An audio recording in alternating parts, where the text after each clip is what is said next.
warahmatullahi wabarakatuh kepada semua murid-murid. Hari ini kita berjumpa lagi dalam sesi PDPR kita yang seterusnya. Diharap semua dapat bersedia untuk kita terus meneruskan tajuk pembelajaran kita yang telah terhenti waktu cuti hari itu. Jadi hari ini apa yang kita nak belajar hari ini? Okey. Jadi untuk hari ini tajuk kita ialah kesan perubahan populasi. Dia sebenarnya populasi tu Populasi. Apa maksud populasi? Populasi ni maksudnya macam jumlah. Okey, kesan perubahan populasi sesuatu hidupan dalam suatu habitat. Jadi apa objektif kita yang kita nak capai hari ini ialah menyatakan 4 sebab berlakunya perubahan populasi hidupan pada sesuatu habitat. Apa sebab berlaku perubahan bilangan hidupan dalam sesuatu habitat? Dan yang kedua, meramalkan kesan perubahan populasi hidupan dalam sesuatu habitat kepada hidupan lain. Maksudnya kalau ada populasi sesuatu hidupan tu berubah, berkurang atau bertambah, apa kesan dia kepada bilangan haiwan yang lain. Jadi itu dua objektif kita yang kita nak belajar hari ini. Jadi untuk objektif yang pertama, sebab perubahan populasi hidupan ataupun sebab perubahan bilangan hidupan dalam sesuatu habitat. Okey, yang pertama kenapa? Okey, yang pertama adalah disebabkan penyakit. Okey, jadi penyakit ataupun wabak penyakit ia boleh juga melanda ataupun menyerang sesetengah hidupan ataupun haiwan ataupun tumbuhan. Okey, kalau sekarang yang kita hadapi ialah COVID-19 ni dia lebih kepada manusia. Tetapi ada juga beberapa jenis penyakit yang dia menyerang haiwan dan menyebabkan kematian haiwan dalam bilangan yang banyak. Haiwan ternakan ke, haiwan bukan ternakan ke. Contoh macam dalam gambar ni lah. Okey, apa tu? Macam kerbau kot, mati di situ.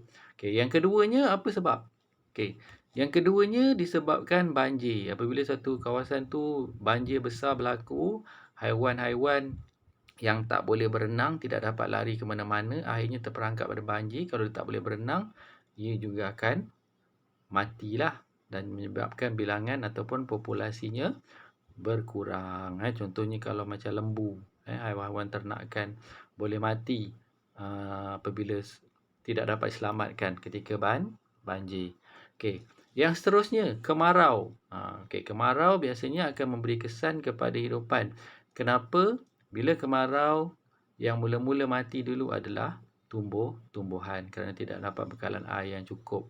Okey, jadi kita kena ingat tumbuhan adalah sumber makanan bagi kebanyakan haiwan. Boleh katakan semua haiwan bergantung kepada adanya tumbuhan. Jadi kalau musim kemarau, tumbuhan tidak boleh hidup, tak kira padi ke, pisang ke, ataupun tanaman-tanaman ataupun tumbuh-tumbuhan yang lain, mati akibat kekurangan air. Okey, jadi tidak adalah pengguna di situ. Okey, tidak ada, bila pengeluar sudah mati, tidak adalah pengguna di situ. Okey, jadi kemarau pun boleh menyebabkan berubahnya populasi hidupan. Okey, yang seterusnya adalah kebakaran hutan. Jadi dekat negara kita ni jarang kita dengar hutan terbakar secara besar-besaran. Tapi kalau dekat negara-negara luar, contoh Australia dan sebagainya, kerap berlaku kebakaran hutan dan haiwan yang tidak boleh melarikan diri akan turut terbakar sama dan menyebabkan bilangannya berubah ataupun berkurang dengan mendadak sekali. Okey. Dan yang terakhir sekali, perubahan cuaca. Okey, bila berlaku perubahan cuaca akan menyebabkan setengah hidupan berpindah. Kalau kita ingat dulu salah satu tingkah laku haiwan untuk menyesuaikan dirinya dengan cuaca yang melampau adalah dengan berhijrah. Contohnya macam burung, dia boleh berhijrah daripada satu kawasan ke kawasan yang lain, menyebabkan bilangan atau populasinya di kawasan asal semakin berkurangan. Okey, jadi ini adalah 5 sebab berlakunya perubahan hidupan dalam sesuatu kawasan ataupun habitat. Okey, tapi yang Cikgu nak awak ingat 4 saja. Okey, jadi itu yang pertama. Jadi apabila berlakunya perubahan populasi, contohnya dalam rantai makanan ni, di sawah padi, contohnya kalau padi dimakan oleh beluncas, beluncas dimakan oleh burung, burung dimakan oleh ular dan ular dimakan pula oleh burung elang. Apa yang berlaku kalau salah satu daripada hidupan dalam rantai makanan ini berubah bilangan dia ataupun semakin berkurang? Kita tengok contoh yang pertama, kalau padi bertambah. Okey, katalah padi makin banyak kawasan tu. Okey, apa yang berlaku seterusnya? Okey, kita dapati beluncas juga akan bertambah sebab makanan dia bertambah di situ, jadi beluncas akan berlumba-lumba datang kat tempat padi. Dan apabila beluncas bertambah, apa yang terjadi berikutnya? Burung juga akan bertambah sebab makanan dia ada di situ banyak. Jadi banyaklah pengguna dia lepas tu yang ada kat situ. Okey. Dan seterusnya, bila burung bertambah, ular juga akan bertambah. Dan apabila ular bertambah, elang tengok kat situ banyak ular, elang juga akan bertambah. Jadi punca daripada padi. Kalau dia bertambah, yang lain akan bertambah. Tapi kalau padi berkurang, beluncas berkurang. Kerana beluncas memakan padi, makanan dia berkurang. Bila beluncas berkurang, burung juga akan berkurang kat situ sebab tak ada makanan dia untuk dia akan pergi tempat lain. Bila burung tak ada kat situ, ular pun tak banyak di situ. Bila ular tak banyak, elang pun akan pergi ke tempat lain mencari makanan di tempat lain. Okey. Yang seterusnya, contoh yang kedua. Katakanlah kalau burung bertambah dengan banyak, mungkin tiba-tiba ada burung banyak dekat kawasan tu. Okey, mungkin musim mengawan dia ke atau macam mana, tiba-tiba burung banyak. Apa yang akan berlaku? Okey. Yang pastinya ular akan bertambah lah sebab dia nampak makanan dia banyak kat situ. Bila ular bertambah, elang juga akan bertambah. Jadi senang kata belah kanan ni semakin hujung dia akan ikut perubahan populasi haiwan yang sebelum dia. Tapi bagaimana pula dengan beluncas? Okey. Oleh kerana burung memakan beluncas, bila kita kena ingat yang dulu tu piramid. Maksudnya sepatutnya daripada padi dia paling banyak, lepas tu diikuti oleh beluncas. Makin ke hujung sampai ke elang, sepatutnya bilangannya makin sedikit. Sepatutnya burung ni dia lebih sedikit daripada beluncas. Tapi bila burung jadi lebih banyak, makanan dia kat situ semakin berkurang. Okey? Yang memakan lebih banyak daripada yang dimakan. Yang memakan sekarang siapa? Burung. Bila burung lebih banyak daripada beluncas, beluncas akan jadi makin sikit lah. Okey? Contohnya kalau orang ada 6 orang, nasi ada 2 pinggan, memanglah makin sikit lah nasi tu jadinya, tak cukup. Jadi beluncas dia akan jadi berkurang kat situ. Okey? Sebab lebih banyak burung datang, makanannya akan cepatlah menyusut kat situ. Okey? Dan apabila beluncas berkurang, bagaimana pula dengan padi? Okey? Bila yang memakan padi berkurang, maksudnya padi ada peluang untuk membiak dengan lebih banyak. Contoh macam kat rumah kita lah. Kalau kucing makin sikit, mestilah tikus lagi suka. Tikus lagi boleh membiak. Jadi bila beluncas makin berkurang, sepatutnya padi akan lebih banyak dekat kawasan situ. Okey?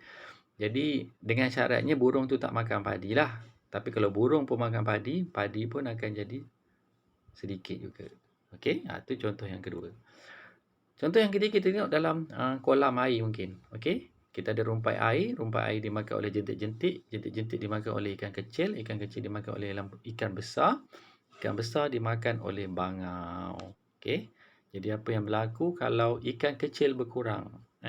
Mungkin ikan kecil ni dia tak dapat membiak, telur dia kena makan, jadi ikan kecil yang kat situ makin kurang. Jadi apa yang akan berlaku? Okey, kita tengok apa yang berlaku. Bila makanan bagi ikan kecil berkurang, ikan besar pun akan carilah tempat lain sebab makanan dekat situ dah makin sedikit. Dan bangau juga akan makin sedikit sebab makanan bagi bangau ikan besar makin sikit, sikitlah makanan untuk dia.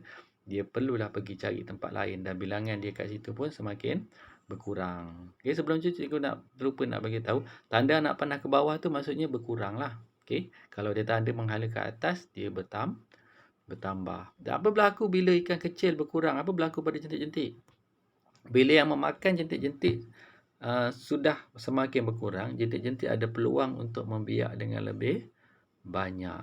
Dan apabila jentik-jentik semakin banyak, rumpai air tidak dapat peluang untuk membiak sebab jentik-jentik memakan rumpai air dan akhirnya rumpai air semakin sedikit. Okey, nampak tak? Bila semakin ke kiri, semakin ke belakang, dia akan berselang. Kalau yang puncanya ikan kecil tu sikit, ikan jentik banyak. Okey, lepas tu rumpai air turun balik sikit. Dengan syarat ikan kecil tu tak makan rumpai air lah. Kalau ikan kecil tu dia makan rumpai air, ikan kecil makin tak ada, rumpai air jadi makin banyak pula. Okey. Tapi dalam kes ni kita tengok kita anggapkan ikan kecil tu tak makanlah rumpai air Okey. Dan yang contoh yang terakhir, tempat yang sama juga. Kita tengok apa berlaku bila ikan besar makin banyak kat situ. Mungkin ada orang lepaskan ikan haruan kat situ banyak-banyak. Okey. Apa yang berlaku? Okey. Bangau lagi sukalah kat situ. Makin banyaklah bangau datang. Makin bertambahlah jumlah ataupun populasi bangau di situ. Dan apa berlaku pada ikan kecil? Bila ikan besar banyak, ikan kecil tak ada peluang lagi untuk membiak. Jadi bilangan dia akan makin sedikit. Dan oleh kerana jentik-jentik dimakan oleh ikan kecil, yang memakan dia sudah berkurang, jentik-jentik ada peluang untuk membiak dengan lebih banyak. Dan apa yang berlaku kepada rumpai air? Nampak tak dia akan berselang? Rumpai air akan jadi semakin sedikit. Jadi cikgu harap kamu dapat meramalkanlah. Okey. Yang dua contoh ni cikgu bagi di mana tadi? Di kolam, dan yang pertama tadi di mana?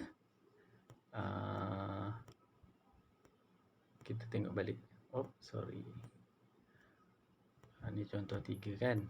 Okey, contoh 2 dekat sawah padi. Tapi kalau habitat lain pun dia punya trend dia macam tu juga. Kalau yang jadi makanan dia bertambah, yang memakan dia akan jadi lebih banyak. Tapi yang dimakan olehnya akan jadi lebih sedikit. Okey. Jadi cikgu harap 4 contoh ni jelas menunjukkan kepada kamu bagaimana kesan perubahan populasi sesuatu hidupan terhadap hidupan yang lain. Jadi cikgu ada sediakan beberapa soalan kuis melalui pautan Google Form. Okey. Jadi cikgu harap kamu akan cubalah jawab soalan-soalan yang telah pun cikgu sediakan, tapi bukan main jawab aja. Okey. Kamu kena buat, kalau dari situ ditunjukkan beberapa jenis haiwan, kamu kena buat dia punya rantai makanan dulu. Okey. Mana yang dah ada cikgu sediakan rantai makanan, boleh terus jawab. Tapi mana yang tak ada, kamu cubalah buat rantai makanan dia dulu, baru kamu boleh nampak hubungan makanan tu dan kamu boleh ramalkan apa yang berlaku kepada populasi lain kalau sesuatu hidupan tu bertambah atau berkurang. Okey.